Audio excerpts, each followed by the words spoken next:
Hello and welcome back. Thank you for joining me on the first episode of the Talking Leadership TV podcast series. This series is an extension of the Talking Leadership podcast series, of which I'd like to thank again all of my guests for sharing their leadership pathways and their stories with my listeners. You helped me create over 200 episodes of the podcast, and Talking Leadership TV is an extension of that work. A lot of content to come around key leadership issues, which I'm looking forward to sharing with you all. But let's get into today's podcast. So my guest today is Annette Demosthenous. She's a career development practitioner with an extensive history in leadership and non-leadership roles across multiple industries, which include education, engineering, mining, manufacturing, building and construction, superannuation and finance, agriculture and primary industry more generally. Annette's curiosity, passion for exploring and desire to be a lifelong learner has seen her turn her focus to university studies. In March of last year, Annette finally took the leap which she's always dreamed of embarking on the next phase of her own career journey. She's commenced a Bachelor of Psychology with honours through the University of Southern Queensland, transitioning to full-time study in September of 2022. As a mature age learner, Annette comes to university with a knowledge of where she has interest rather than using it as an exploratory process. She believes in the need to educate oneself to stay empowered, youthful, relevant and engaged in one's community and life in general. With Annette's love of connecting with people and her intrinsic desire to seek knowledge, she looks to her degree as a way to gain further understanding and insight so she can continue to be of service, and sees education as a way to future-proof her ability to work irrespective of age or location. Today's topic area, which Annette's bio alluded to, is lifelong learning, and I hope you enjoyed the discussion as much as I did. So over to Annette for our discussion today on lifelong learning. G'day, Annette. Thanks for joining me again, mate. This is the first, as I said in the introduction, the first of the new Talking Leadership TV podcast, and I'm trying as much as I can to move now to very specific topic areas around leadership and issues that have come up in the conversations that I've had. And your journey was particularly interesting to me in that you've done some things and gone back to do some further education, but I'll leave you to discuss that as we we'll go through the questions here. But let me do a little bit of scene setting if I could, and I'll get your perspective on this. So in 2020, the University of Melbourne posted a blog titled "Lifelong Learning is the New Order." And associated with that blog, Associate Professor of Economics, Michael Coeli, said the following: "Now people in many jobs are being asked to update on a very regular basis to keep up to date with what's going on in their field. In other words, lifelong learning, while not a new phenomenon, is becoming the norm." I'll get your perspectives on that in a second. And to define what it is we're talking about today, because it is around how lifelong learning fits into that leadership landscape. Alan Kaplan in 2016 defined lifelong learning as an approach that it's an educational phenomenon that includes all life processes from birth to death and all activities that aim to develop an individual's knowledge, skills, and competencies. It's also been described as a process that includes a rapid change through which individuals acquire competencies in different areas during their lives. So start with the first bit. Do you think lifelong learning is critical for your journey as a professional person, Annette? Yes, thanks, Eric. Yes, I do. As a professional person, I think lifelong learning is essential because you change. You change the landscape of where you're working. That changes. People that you're working with, they change. So in order to stay up to date and current, lifelong learning is essential. And I think you also develop different areas of interest as well as you progress through your life. So to be able to deal with what's coming at us in the workplace and in life in general, you have to learn. I think you never stop learning, really. Yeah, I've it's been put to me in that way, and I'd like to get a perspective from you if I can. From your learning journey, what has that looked like beyond schooling for you? So beyond that formal element of K to 12, whatever it is at the moment. What's that look like for you? So for me, it was actually different from, I guess, some others in that I left school quite early. Back in the day, I was a year 10 leaver and went on to business school and got skills there, and then was out in the workplace. So the majority of my learning for a long time was on the job, through experience, through working with different companies, choosing different directions to go in. And I kind of fell into one thing or the other. And it hasn't been until later in life where I've kind of honed the skills that I have and realized where my strengths are and the area that I kind of like to operate in, that then I've gone, okay, now I want to find out more. And I've been very strategic in the type of learning and education that I've gone after. So it's been experienced and on the job first, and now the more formal training is and the education is happening. So in some senses, Annette, your view of learning may have changed over time, and it sounds like it did. Let's get deeper into the weeds a little bit as to why that was. So did you see others changing career paths and wondering, hey, I could give that a go? Or did you get to a point where you hit a brick wall and you were thinking, well, I need to do something else? I'm bored with it. Well, maybe bored's not the right word, but looking for a different career pathway. What was the light bulb moment for you, if there was one? I think there's been a couple, and I think the other element that really influences what happens is normal life. So what happens in your life experience as you go along. So whether you become a parent, whether you're married, whether you're divorced, whether you move, all of those transitional periods that change your life in a rather big way also contribute. So for me, I ended up being a single mum and decided that I wanted to do something different. So it was quite a while after I'd been working for a long time that I went, what am I going to be doing for the rest of my life? So I started on a learning journey and discovered that I actually liked learning. It wasn't something that I had to do. So when you said before about my perspective on learning, when I was in the compulsory education stage, it was because I had to. The desire that I have now is because I want to. So that's the difference, is that I'm interested in something and I want to find out more and develop more in specific areas. And they have been triggered by life events in my particular case. The study that I'm doing now has been because of reflecting back and, again, other life changes that have happened and just going, okay, what do I want the rest of my career journey to look like? I've had short periods where I haven't worked or I've done something else, where I went and studied yoga and did those kind of things. And I realised that I actually like to be useful and I can always see myself wanting to contribute. So how can I future-proof myself so that I can always be able to be of service or contribute? That was one of the key triggers that started that thinking on, okay, well, what is it? Where could I go that I can go in and I know that I can continue to learn and continue to develop myself and still, doesn't matter how old I am, still be able to work.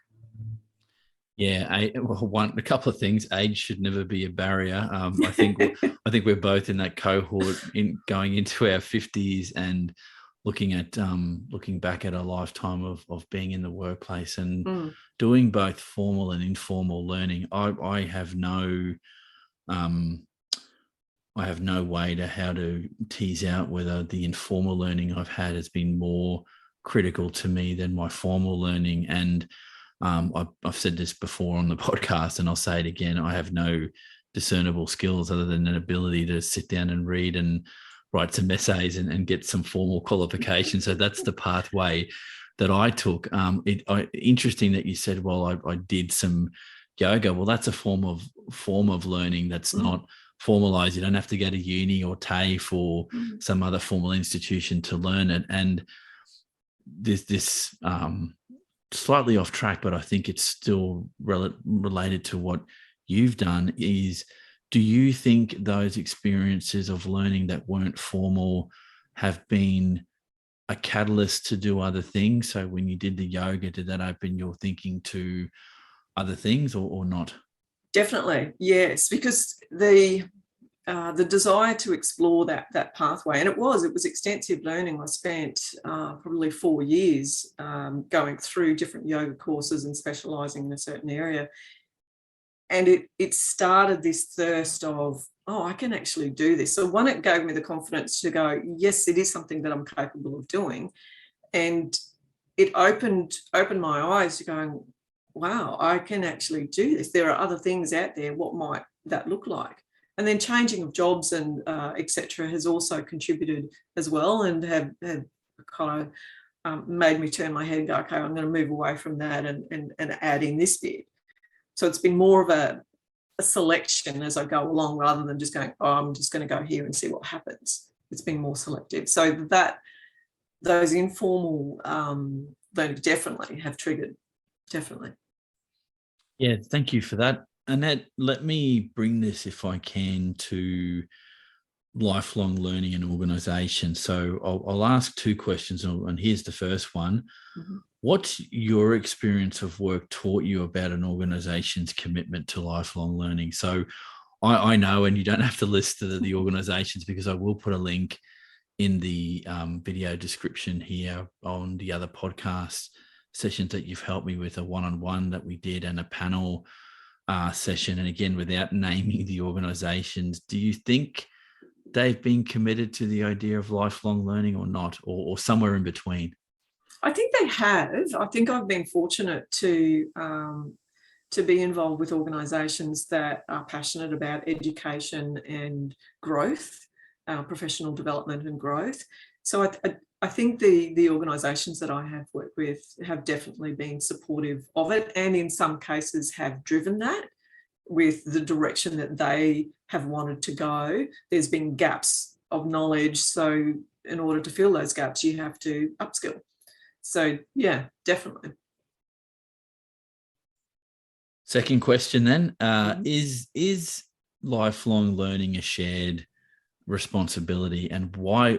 Context for asking this question is I was of the mindset that it's completely up to the individual learner what they do or don't do when it comes to their own learning. But in some discussions that I've had more recently, my thinking's changed a little bit, in that maybe there is some shared responsibility if you're in the workplace, not only for the organization to help potentially develop your skill sets, but for you to contribute back to that organization. So what's your view of it?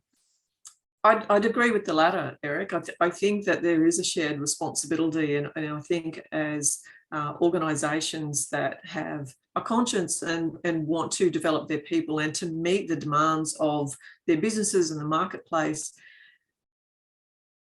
acknowledging and identifying those gaps of knowledge is from, I think, from an organisation perspective, crucial. And also understanding their staff and understanding the desires of staff's own wishes for what they want to see for their own professional development. That's part of their responsibility, I think. I think the choice to actually do the learning, that comes down to the individual, because an organisation can say, okay, well, we've got this, we know we're going to go in this way, we'd like you to, go and do this course, or you need to do some further learning. And then the option is obviously to the individual to say yes or no. So that's where the individual's, I think, choice and will to do the learning is very personal and up to them, because they can say no. Yeah, I tend to agree with that more, and it's just been recently where I've had people in my life, friends and family, that have done education and gone back and re-skilled, upskilled. I'm not sure what the best terminology is, but they've hit that wall and said, yeah, I need to do something else. I want a different career path. And yeah, that's highly individualistic, but that has consequences for where you work or potentially the people around you, because, once you've got familiar responsibilities, you're a single mom or single dad, or you're in a couple of some description, you've got kids, that you can't just stop working and decide, well, I'm going to go study full time and follow my dream, but I'm not going to pay any of the bills. Like it's difficult to follow certain pathways of learning. So I get that. I was going to add too, in that previous question, we talking about the learner and the business that you might be working for. Do you think the education system plays a significant role here? And what I mean by that is, I only got wind of the terminology of lifelong learning well into my formal career spaces, where people that had been in the world of work a lot longer than me constantly suggested, do some training of whatever kind, keep yourself relevant. And I didn't understand what that meant until a lot later in life. And I think a love of learning has to get triggered off somewhere, and not to have a crack at or undermine formal learning from K to 12. You have to learn some fundamentals, and there's no escaping it. You have to learn how to write a sentence. Have to get some skills in using numbers and so on. But it's triggering an individual's curiosity to keep asking the why question, and that is easier said than done. And so, from your experience of it, because you've worked in the high school sector, and you've been a professional in the career development space, is that easier to say than to actually do on the ground, to get to inflame that passion for learning in people? I think it depends on the individual, Eric. I think with the kids and students that I've dealt with, it's been a mixed bag. Some people, and everybody's different. Some people innately know who they are and what they like. A lot of people, though, don't. And particularly when you've got kids coming through, yes, they're doing the rudimentary basics of reading and writing and arithmetic and learning how to be a person. So they're doing all of that. And then as you start going through senior schools, you're also going, okay, well, now how am I going to engage with the world? So it starts to have a different skill set. And they get their first job. And look, let's face it, most kids get their first job because they want the money. They want to go and spend. So there's not a lot in my experience that I've seen that go, all right, I know that this is where I want to go and this is the path. So a lot of the work that I know I did in the career development space was more around, what do you like? Not so much about trying to figure out a lifelong pathway. It is, what's your next step? And that's where it comes down to, what's next? What do you fundamentally like? Do you like being with people? Do you don't want to be with people? Do you like working on a computer? Do you like being outside? Do you like painting? Do you like creating? Do you like tech? It all comes down to, what do they like? And you have to allow space for people to discover that. Some people discover that through figuring out what they don't like, and that takes time. So finding that trigger that you're talking about is through exploration, is through experience. And I think that takes time. As I said, I think it's the rare individuals that come through that go, yes, I want to be a brain surgeon, or yes, I want to be a lawyer, that know. They're probably in a smaller percentage than the majority that are going, I think I like this, I think I like that, or I might try this, or I might try that. Yeah, I could not disagree. In fact, at high school age, I had many an idea of what I thought I wanted to be when I grew up. It didn't end up going exactly the way that I thought. And the idea of experience as part of lifelong learning, and that you will learn as you gain experience in a role or gain experience in a vocation, that is as powerful, I would argue, as any kind of formal learning or trade, or it's being around the people that you need to be around with, because most jobs are people centric, and so you learn as you go. So yeah, fair enough. I also wanted to point out too is that you might have an idea that this is what this looks like. I want to do this career and this is what I think it looks like. But you get into it and you go, oh, this isn't anything like I thought it was going to be. Or it might be, oh yeah, this is fantastic. So again, that lived experience is where the gold is. That's where you go, oh, is this for me? Am I leaning into it? Do I like it? Or is it, oh yeah, it's those kind of feelings and guides that you're looking for. Yeah, I again agree. And I think for our young people coming through, asking them to know what that is out of high school is, I think, a little rough. It's pretty hard. And it's not a failing of the school system or parents or even the child or young person, that decides, well, I don't want to do a trade or I don't want to be at uni right now. That shouldn't be a failing. I think unfortunately there's judgment there. You can't escape that. But from an individual perspective, yeah, how the hell are you going to know that young what it is that you want to do for another 40 or 50 years? I think you'd want to be really self-actualized if you know that young exactly what you're going to do for 5 decades or more. And given that we're going to retire later and later in life, looks like we could be working for 50 plus years in careers.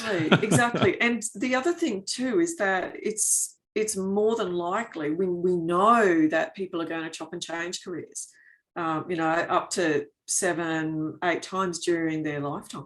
So again, depending on life circumstances, you may have to step back a bit, or you may be able to go in and commit fully. So I think it's about your next steps and what you like to do. That's always the current question in my mind. Am I liking what I want to do? And look, I'm not saying that everything is perfect 100% of the time. We all have bad days, but you have a general sense of, I'm on purpose, I'm on track, and I'm moving forward. That is, I think, the pathway that we're all trying to look for. Yeah, 100% agree. Now, let's, if we can, bring it back in from your experience and that lifelong learning from a leadership perspective. So to what degree do you think lifelong learning is a component of the leadership process as you've experienced it? As I've experienced it, I think the exceptional leaders that I have worked with are always learning.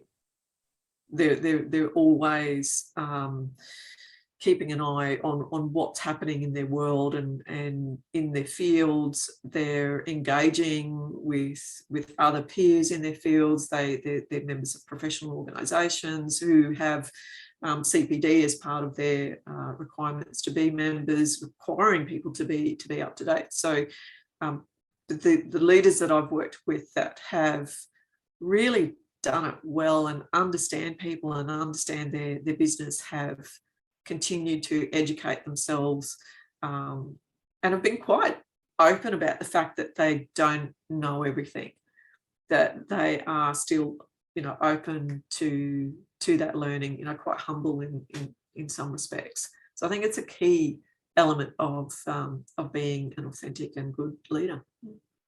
Yeah, I couldn't agree more. Unfortunately, you do meet some people that think that it's all done and dusted and there's no more room for it. And I even outside of the work context, if you're not constantly picking up or learning something, then you're shutting down, your brain's shutting down. And that's not a good thing either, because if you think you've got the answers to everything, it's not it's not part of the leadership process. And it's definitely on that narcissistic, sociopathic scale. If you think you've got the answer to everything, which I can clearly state I do not. Me neither. Annette, so just a couple of things here. What advice would you give regarding lifelong learning to someone who's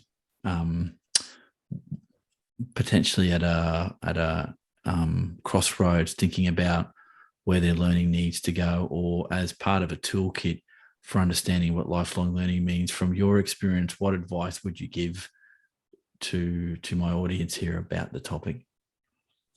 I think it really comes down to knowing yourself, knowing your values, and knowing where you want to contribute, and what lights that spark that we were talking about before in you. If you understand that, or if you don't understand that, exploring that, I think that's what helps you start to target the areas that you would like to further progress with education. When it comes to lifelong learning, you said this earlier, and I really agree with this statement. It isn't just about the formal education. It's about being in your life and experiencing your life, and being open to what comes at you, and being open to the learning experiences that happen formally and informally. Shutting down, I think, is the way that you stagnate.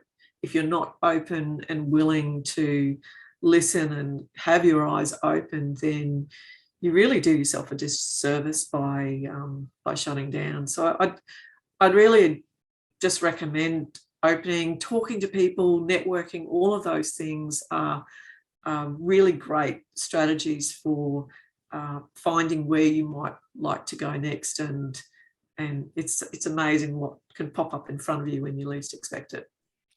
Yeah, no, thank you for that. And I have to say, as a friend, I'm more than a little happy and proud, I guess, that you're taking the learning journey that you are. You've done awesome as a first year in a degree program that you're undertaking at the University of Southern Queensland. Have I got that right? That's right. Yes. Yeah. So best of luck with that. And Annette, thank you for being on the podcast for the third time, mate. I appreciate this. Thank you. It's been great to be here. I love it. It's great. No worries, mate. Thanks. And for those listening, this has been the Talking Leadership TV podcast, episode 1. Thanks for joining us, and we'll catch everyone on the next episode.